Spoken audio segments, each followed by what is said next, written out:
E aí, tudo bem? Continuando a nossa série sobre a vida de mestres e mestras que fizeram a diferença no campo da consciência, nos rumos da humanidade, vou contar de uma mestra que eu aposto que a maioria de vocês nunca ouviu falar, de uma tradição que eu sou apaixonado e que pouco se sabe no Brasil também. Embora seja uma tradição bastante vigorosa no Ocidente, nós vamos falar de uma mestra Sufi, mas uma mestra Sufi bem diferente. Nós vamos falar de Irina Tweedy. Bismillah!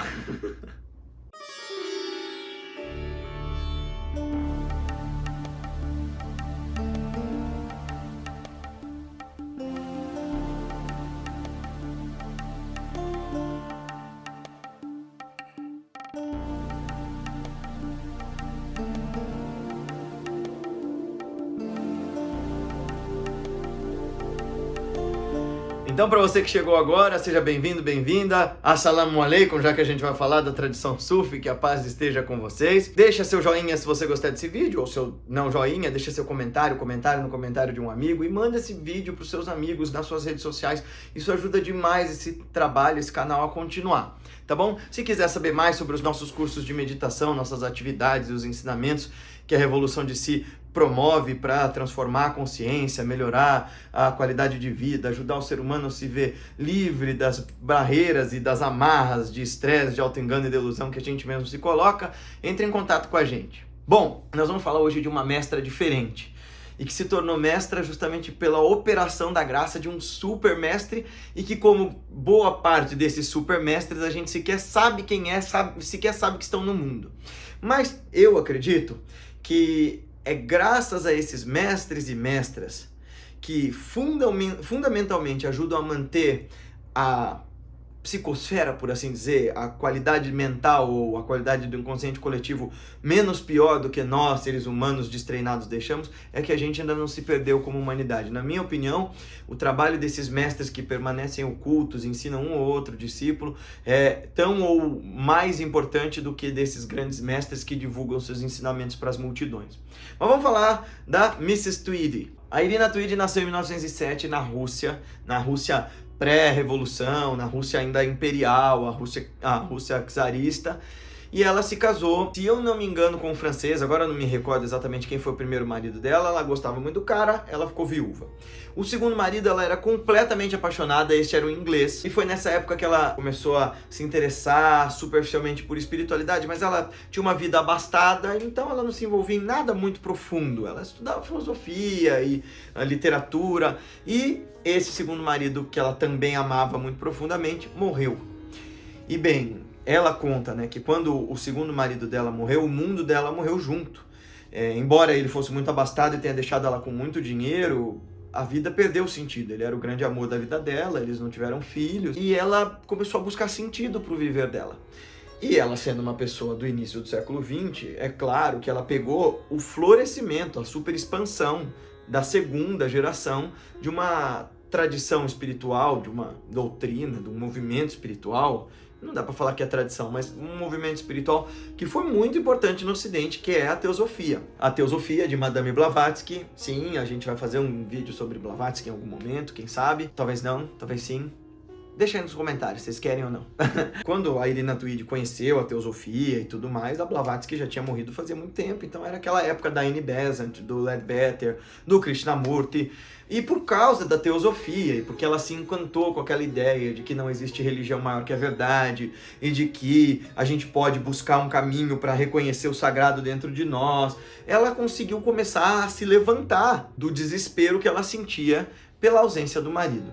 E ela foi para a Índia, como toda pessoa rica que aderia à Teosofia eventualmente ia, porque a sede da Teosófica ficava lá em Adyar, no sul da Índia, lá onde hoje é Chennai, a antiga Madras. Quando ela foi para a Índia, e naquela época se ia de navio, então você ficava muito tempo, né? O Yogananda, lembra, para quem leu a autobiografia de um yogi, a gente vai fazer um vídeo sobre o Yogananda falando disso, mas para ele ir para a Índia ele foi de navio, para ele voltar em 1935 ele voltou de navio e foi parando na Europa e parando em vários países. Levava-se 1 mês, 2 meses para chegar na Índia se você quisesse fazer uma viagem relativamente confortável. E aí ela chega na Índia e como se ficava muito tempo, como demorava muito para chegar, as pessoas demoravam muito para ir embora e conheciam e viajavam porque era uma jornada diferente, que provavelmente você nunca mais ia repetir na sua vida. E a Irina Tweed, conhecendo os ensinamentos fundamentais da teosofia, começou a estudar sobre os yogis, e queria conhecer os mestres yogis, e começou a praticar pranayama, e aprendeu coisas com outros yogis da época, e começou a perambular pela Índia. Em algum momento, ela conversando sobre encontrar um mestre com uma amiga dela, elas estavam, eu não sei, acho que elas estavam em Amritsar, a terra do Templo Dourado, que algum dia se vocês forem pra lá, eu levo os grupos pra lá, então se algum dia você for com a gente, você vai ver, é um dos lugares que eu mais amo, o trono dos gurus Sikhs, é onde Guru Ramdas e Guru Arjan estabeleceram a sede do povo Sikh, é um lugar especial. Então elas estavam em Amritsar, a terra do néctar, e essa amiga dela, que ela identifica nos diários dela como Ellie, fala pra ela, olha, você deveria conhecer meu mestre, ele é um mestre Sufi, o nome dele é Bahai Sahib, vai pra esse endereço aqui, pra uma cidadezinha ao norte de Nova Delhi. Aí ela fala, não tô fazendo nada mesmo, deixa eu ir lá. E ela se encaminha pra essa cidade ao norte de Delhi, e chega lá, na barraca do cara, na casa do cara. Então a casa era muito curiosa, então você entrava pelo portão, tinha um belo jardim, com várias barracas de pessoas que aparentemente moravam ali. A casa era simples, mas era grande, parecia uma casa ancestral. E quando aquele mestre a conheceu, ele começou a falar com ela como se ele já a conhecesse de muito tempo. E dizendo pra ela, olha, pra eu te dar o treinamento mesmo, você vai ter que ficar na casa de alguém pra morar aqui por perto. Então pede pra família de fulano de tal, pra você se hospedar com eles. E vem aqui todo dia que eu vou começar a dar seu treinamento imediatamente na via do coração. E ela fica, quem é esse homem, gente? Quem é esse maluco? E ela fala, né, que era muito impressionante, imponente estar na presença dele. Que era um homem muito alto, ó, que é a foto de Bahai Sahib. Era um homem muito alto, com aquele modelo de barba muçulmana. Então que ele não deixa os bigodes, né? Deixa só a parte que é um babador. E deixa a barba grandona assim, e usava um turbantão.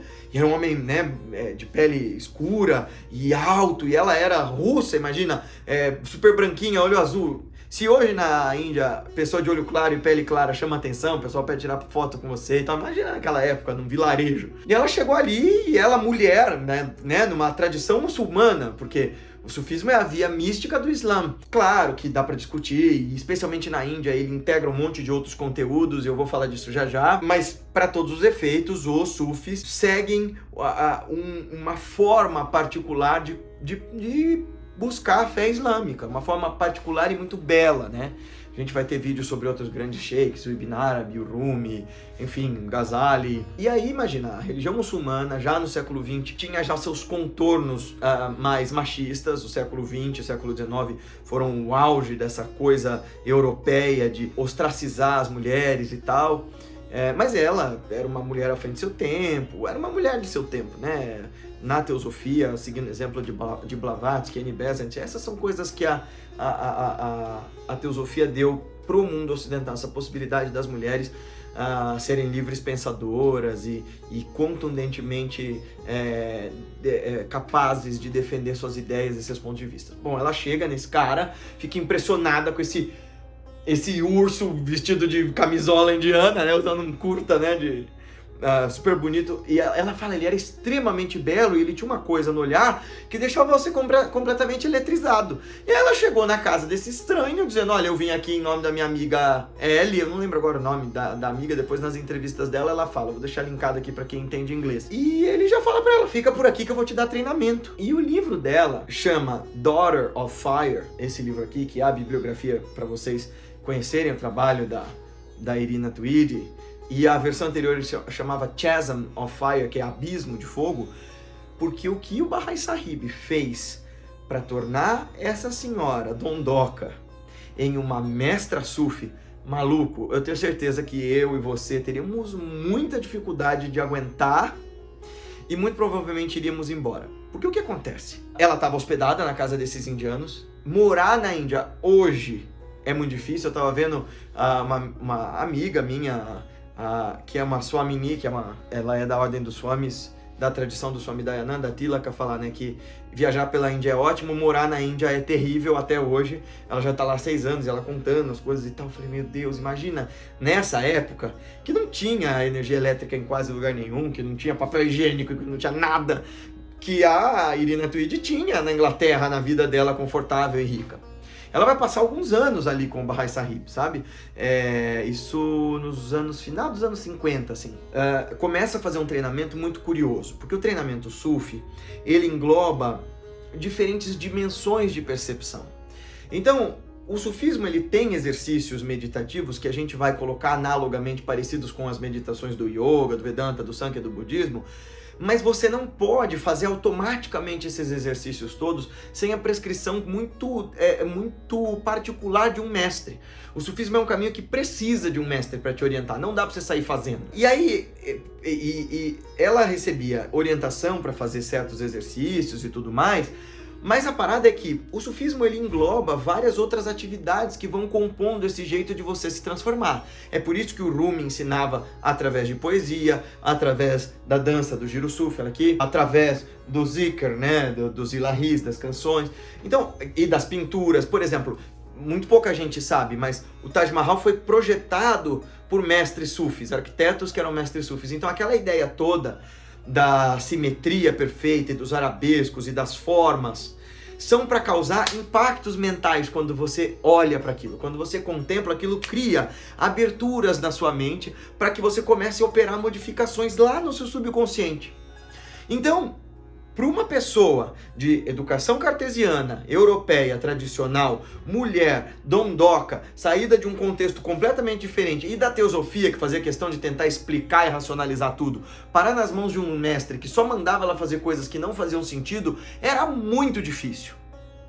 E mais ainda, era difícil para Irina Tweed, porque todo dia que ela ia na casa dele, às vezes ele não falava nada. Ela só chegava lá e ele começava a despejar a baraka, né, a energia espiritual dele, que a gente no yoga chama de darshana, no tantrismo chama de shaktipat. Ele começava a derramar essa energia, ela ficava com sono tremendo, ela dormia e aí acordava e dormia e acordava, ele falava com ela, ela não conseguia entender. E, bom, ela vai contando nos diários dela os sonhos intensos que ela tinha e que aí havia momentos no treinamento dela em que ele abençoava ela, ela ficava semanas sem dormir uma hora sequer, mas que ela ficava super disposta o tempo todo. E eram essas modificações que ele estava operando nela.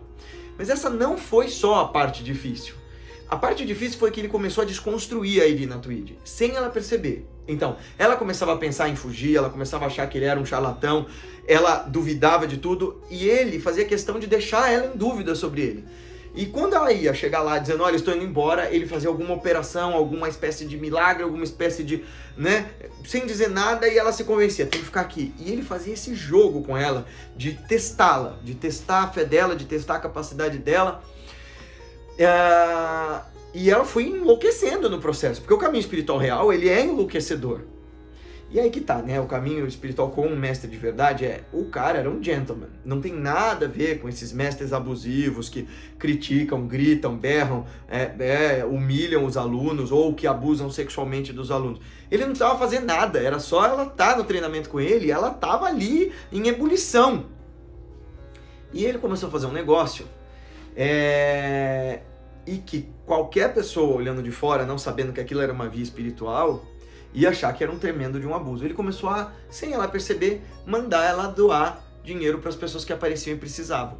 Ele mesmo vivia de maneira muito simples, e aquelas pessoas que moravam no quintal dele eram pessoas loucas, com problemas, ou problemas mentais, ou problemas emocionais, ou problemas espirituais, e que ele dizia, é trabalho da ordem Sufi cuidar daqueles enjeitados que ninguém mais quer.